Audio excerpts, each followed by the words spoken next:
Welcome to the first video in the build for the M247 Sergeant York by Tamiya 1/35 scale. We're going to get working on this, and we are going to talk a little bit about the history of this amazingly terrible vehicle as we go. If you missed the unboxing of this, there will be a link to it in the video description, so you can go and check that out real quick. Like I so often do, I'm going to start with the building of the turret on this. It's a very simple build overall.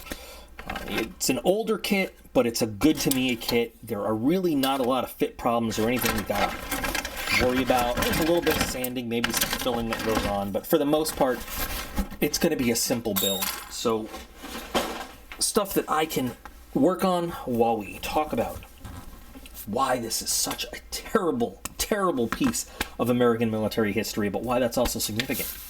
The M247 was the first newly designed self-propelled anti-aircraft gun that the U.S. Army was planned to employ in quite some time.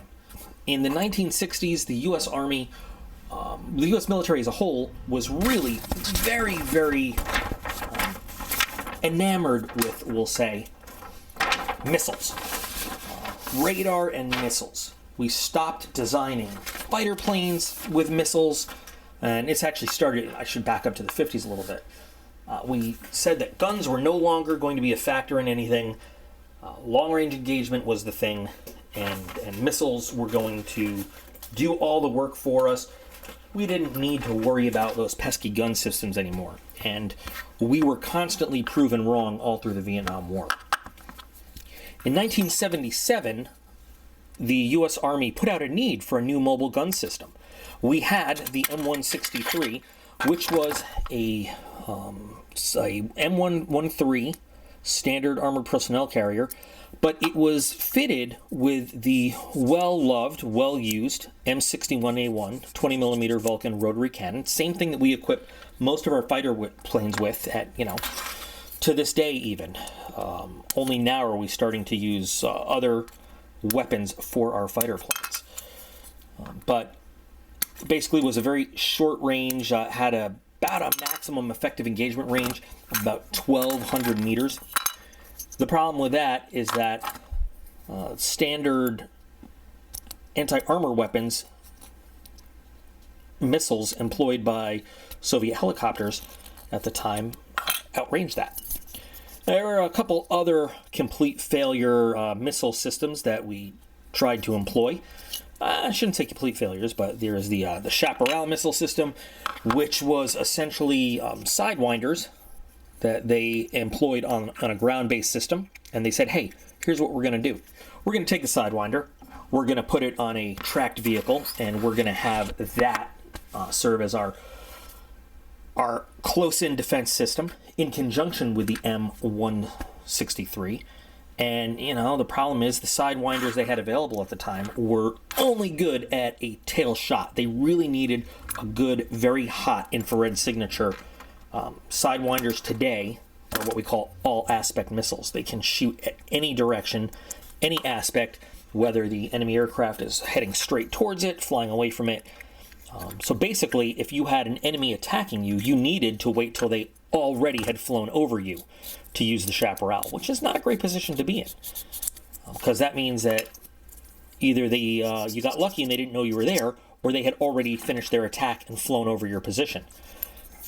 If the enemy had attacked and then turned away before they flew over your missile system, you got no chance to attack them. So the Army had put out requirements for a new weapon system. A lot of people responded, a lot of companies. In the end, it came down to two competing systems, one by General Dynamics, the XM246, I'll put a picture, and one by Ford Aerospace, Ford, guys who make cars and trucks, the XM247. Because Ford had a contract with the Bofors company, it's a Swedish company that makes 40mm cannons, and we've used the Bofors 40mm cannon for a long time. We've used them on ships, we've used them on the ground. There was 40mm anti-aircraft guns in World War II. We used them on ships, on the ground. We used them on the M242 we use them on the M42 Duster. We've used them. We still use them on the AC-130. The 40 millimeter gun is a Bofors 40 millimeter cannon. Many of the other entries use the Okerlund 35 millimeter gun, which was used by some of our NATO brothers and sisters in proven air defense systems that they already had working. But Ford, because they had this marketing contract with Bofors, chose to go with the 40 millimeter round. There are some advantages to the 40 millimeter round. It had a higher mass density for a kinetic kill. They had already developed some sensor fuses for it, which could be useful in an air-to-air mode, but the 35 millimeter gun was already in use, like I said, in some of these new sophisticated anti-aircraft systems that NATO was using, and the technology was refined. They chose to abandon this, and the Army did not specify what caliber to use. They just said between 30 and 40 millimeter. General Dynamics, by the way, is the company that built the Phalanx close-in weapon system, the CWIS, that protects U.S. Navy ships from close-in threats. They call them the R2-D2. It's the basis of the CRAMS system that has protected me and countless others from mortar attack downrange in Iraq and Afghanistan. And it's a very effective close-in anti-aircraft system. They use that, a modified version of that, as the basis for the targeting and tracking system on their XM246. The XM246 had a lot of things going for it. What they didn't have was the lobbying power of Ford Aerospace when it came to this contract. And, unfortunately, in the late 70s and early 80s, there was a lot of foul play that went along with government contracts. And if you read a book called The Pentagon Wars, the movie's good, the book is even scarier about what went on those days. But it's pretty intense. Ford Aerospace decided that they were going to use the APG-66, which was the multi-mode radar from the F-16, which was a brand new system at that point. Remember, the F-16 entered service in 1978, full production service. So the APG-66 was at the time a very advanced radar, built for a fighter looking down at targets from the air. Nobody had ever intended that radar to be used on the ground looking up. And so, as you can imagine, you can't just do that with these systems. Even though they wrote new software for it, it wasn't designed for it. So the system had a separate search radar that would look for targets in a slightly wider range around the vehicle, and then the search radar had a smaller range that would actually track the targets that were found on the search radar, lock, and direct the vehicle through the intercept in a semi-automatic or an automatic mode. It also had optical backup, and it had a laser rangefinder to make it more accurate. It really outclassed on paper what the M163 could do. However, on paper and in real life, obviously, is very different now. If you remember in the picture of the XM246, the radar was mounted on the front of the vehicle, and it was mounted out of the line of sight of the guns. The M247 had a problem when the guns were elevated to a certain angle up. They would actually block line of sight of the radars. And that would cause problems to where the radars would actually get confused as to what they were targeting and looking at. And it caused difficulty during the intercept. And that was something nobody had anticipated to that point.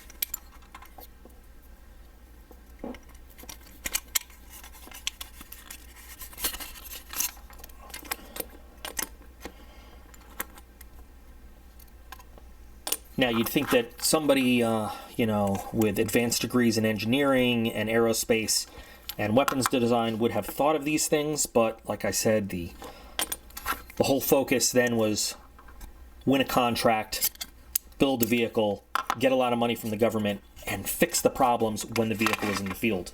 That's the way they did things back then. And unfortunately, we're seeing a lot of that with the F-35 program now. It hasn't all gone away. They ordered 2 prototype vehicles, one from each company, to go to Fort Bliss and do some trials. And they found that neither vehicle was really mature enough for production yet, but they did trials against each other. And surprise, the M246 with its design really outclassed the M247. Somebody said that the final score against 20 targets was that the M246 had 19 kills and the M247 had 9. I don't think you need to be a math major to figure out which had the better score there. Somehow, and this is hotly debated, but nobody really knows, the Army found that the M246 was deficient and went ahead with the production order for the M247, even though they knew the thing didn't work and would continue to not work, by the way, for the duration of its time in service with the U.S. Army, which was very short, but we'll get to that. So the United States Army began a low-grade initial contract looking for eventually about 650 of these vehicles to fill out air defense artillery battalions. And the whole thing was, the design was supposed to use off-the-shelf products with new designs. So the off-the-shelf part number 1 was the M48A5 hull, because the Army had a whole lot of them hanging around. The Army at that point was using the M60 tank. The M1 was being developed. They had a whole bunch of these M48A5 parts that they just didn't know what to do with, so they said the requirement is to use that hull for the vehicle. They wanted these companies to use commercially available radar systems already. Commercially meaning not necessarily for civilian use, but commercially that they could contract with other defense contractors to use equipment that already existed or use their own systems that were there. And the whole idea was to produce a system more cheaply than what they had been doing to that point. And that's kind of a funny aspect of this whole comedy of errors that ensued. Well, they did use, both designs used the M48A5 hull. What they didn't count on was that, in the case of the M247 anyway, the new turret added about 20 tons, the turret for the anti-aircraft system, added 20 tons of extra weight above what an M48A5 would normally weigh, which slowed the vehicle down so much it couldn't keep pace with the M1s and M2s, M2 Bradleys, and M3 Bradleys, if you want to get really super specific, that they were supposed to be in the field to protect in the first place. So, step number 1, design a mobile anti-aircraft platform to move forward with armored divisions in Central Europe to face against the Soviet hordes and Warsaw Pact, failed immediately. But they said, we're gonna keep pushing through with this. As we look through the directions, we've completed this step right here for the gun mount. Moving on to assembly of the turret. As you see, the gun mount elevates and will hold its elevation, which is nice based on those parts we put in there. During the course of the M247's development with the Army, there were a couple incidents where the gun was unreliable at accurately providing enough firepower to destroy targets. They would hit targets which would survive, and they were shooting at full-scale aerial drones, so that means decommissioned fighter planes or bombers that were now flown as remote-controlled aircraft. So if you're familiar with for example, the QF-4, at this time they were fighting against QF-86 Sabres. There might have been some old B-36 bombers left over, just large full-scale targets that were converted into aerial targets. They also shot against subscale drones. Those are the smaller scale remotely piloted aircraft that they could shoot at. They shot at older, what we call war-weary UH-1 Hueys. Those are aircraft that have exceeded their safe flight hours, so they become targets for munitions tests and such.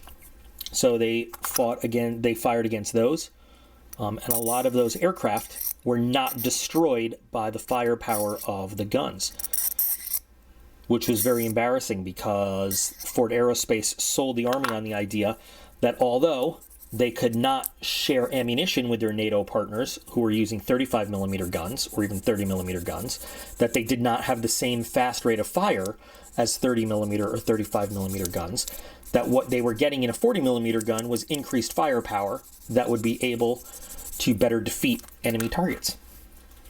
There was one case where firing at a remotely piloted F-86, the guns damaged the plane and knocked it off course but did not destroy it, so the remote operator was forced to detonate the demolition charge inside the plane in order to make sure it didn't veer off course into somewhere they didn't want it. The press took this as the Army trying to falsely claim a kill on the vehicle. Now, every remote full-scale target has a demolition charge in it. In case they lose control of the plane or lose contact, they can blow the plane up, so it doesn't crash into a house or something like that. That wasn't the Army's intent. Of course, they just wanted to destroy the aircraft, which was now out of control.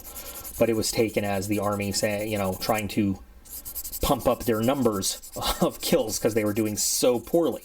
And of course, then anytime the vehicle did actually get a kill, it was questioned whether or not it was an actual kill or somebody just detonated the target instead. The radar system would not lock onto targets at all. It had trouble discriminating between tall trees and hovering helicopters because, again, it was not made for those kinds of operations. It had trouble discriminating between spinning tail rotors of helicopters and spinning vent fans. There was one time where it locked onto the spinning exhaust fan of a latrine building, and that was pretty embarrassing for the Army. During one demonstration for military personnel and senators, when they turned the vehicle on and put it in automatic mode, the targeting system automatically locked on and slew the guns directly towards the bleacher where all of the event attendees were sitting. And they actually had to treat injuries of people who hurt each other and others trying to dive out of the way thinking they were about to be fired on by a 40mm automatic cannon. And, if this isn't just the best, when they tried to figure out what was wrong, the corporate representative from Ford Aerospace blamed the whole thing on the Army representatives who said, they had washed the vehicle the day before to prepare for the demonstration and the water must have messed with the electronics, to which one expert wondered, I wonder if it rains in Central Europe, where, the main battlefield would have been expected for World War III. It was just an utter failure of a vehicle. To top it off, the sensor fuses did not really work the way that they were advertised to. When you were using them in old school manually aimed cannons like the type that the rounds were designed for, that's one thing. But when you have an accelerated rate of fire in an automatic turret that's spinning at a high rate of speed, sometimes the rounds would be detonated by each other. So before the rounds even reached a target area, they would all just explode in midair. Sometimes the rounds didn't explode at all because they couldn't figure out exactly where they were. The software designed to link the search radar to the tracking radar to the electronic brains in the turret was excruciatingly slow, and it could take anywhere between 9 and 11 seconds. That doesn't sound like a lot of time, but 9 to 11 seconds to identify, lock, and target a hovering helicopter. Now, When you are defending against a pop-up attack against a helicopter, 10 seconds is enough time for that helicopter to pop up above a terrain feature, fire a salvo of rockets, and disappear again before this thing has even moved. And you add that to a fast-moving target, they figured they could take up to 19 seconds for the vehicle to actually lock onto a target. And then, to top it off, they realized that they had installed a motor in the turret that was too slow to track a fast-moving target. So basically, all rounds against low-altitude, fast-moving targets fell short. They could really not engage anything that was not coming towards them or going directly away. Anything in azimuth going perpendicular, if they didn't have a good enough lead on the target, they just couldn't engage. So it was a huge fiasco. When the Secretary of Defense started asking questions about all of the projects that were underway, because there were a number of these fiascos going on with different projects in the 80s, he was basically flat out lied to by his procurement people in the Pentagon. And they wrote a false report that said that things were going just swimmingly. Meanwhile, during full-scale exercises that cost somewhere in the neighborhood of $45 million, somewhere between $40 and $50 million, when they could get the vehicle to actually go and keep pace with the armored forces they were testing it with, they couldn't get it to engage or kill anything at all. The Army built just over 50 of these vehicles before they finally said, this is absolutely ridiculous. We're not doing this anymore. We give up. We've wasted enough money on it. Scrap it. And you know what was still serving at the time that the Army had scrapped the old M247 project? The M163 self-propelled Vulcan, and a towed version that they could place statically, the M167 towed Vulcan, was still in service when the M163 was retired. The Army has not had a real firm mobile anti-aircraft gun platform for some time. Dedicated anti-aircraft gun platform. Oh, and as a side note to that, just when they thought they might get the thing to work before it was all canceled, they found out that the Mi-24 Hind, the Soviet attack helicopter, was introducing a new guided anti-tank missile, and the capabilities of that missile, upon introduction, would outrange the effective range of the M247 anyway. So basically, all the Russian helicopters had to do was stand off a safe distance away from armor formations that were protected by the M247s, fire their missiles at whatever targets they wanted, and then fly away with nobody shooting back at them. So American philosophy has always been, we engage enemy aircraft with other enemy aircraft. That's our big strength against the Russians in the Cold War, for example. They have built multiple surface-to-air missile systems, surface-to-air gun systems. That's been their primary form of defense, because our fighters are better than theirs, our pilots are better trained than theirs. We have the technological edge there. We've always been the best way to kill a fighter or any aircraft is with an aircraft. They've always believed in a mixed threat environment, but their primary way to kill our aircraft is with ground-based defenses, because that's where their technology really is stronger. Now, that's not to say they don't have some very capable aircraft, but the training, especially at that time, of an American pilot outclasses the training of a Soviet pilot any day of the week. So that is the fun story of one of the stupidest military development blunders of the United States. From start to finish, the program was mismanaged. The development of the vehicle was not, I don't even know what the word is. It seems to me like the classic story of some general's brother-in-law worked for a defense contractor, and even though they weren't the best company with the best product, they got the contract anyway. And I have seen that happen during my time in the military, and it's very frustrating. We'll never know what would have happened if the M246 was put into production, which by all accounts, was a much better vehicle with a better weapon system and a better targeting system, but I think it looked cooler. I think it certainly did look cooler. But as it happened, we have not had American troops on the ground threatened by enemy tactical aircraft since pretty much the Korean War. So it was a system that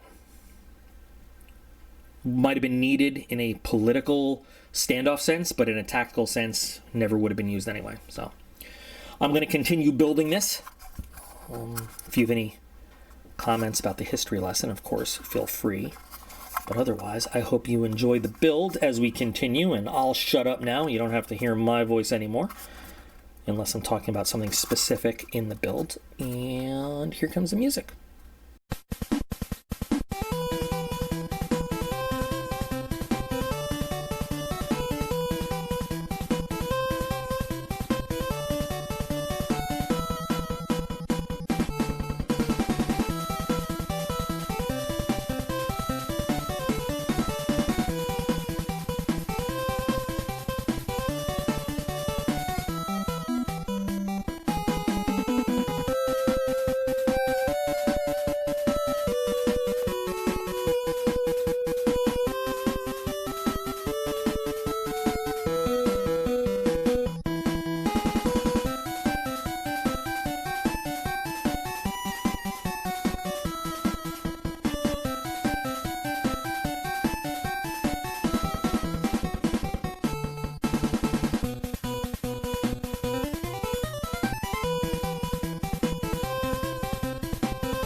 Well, here we have a completed turret.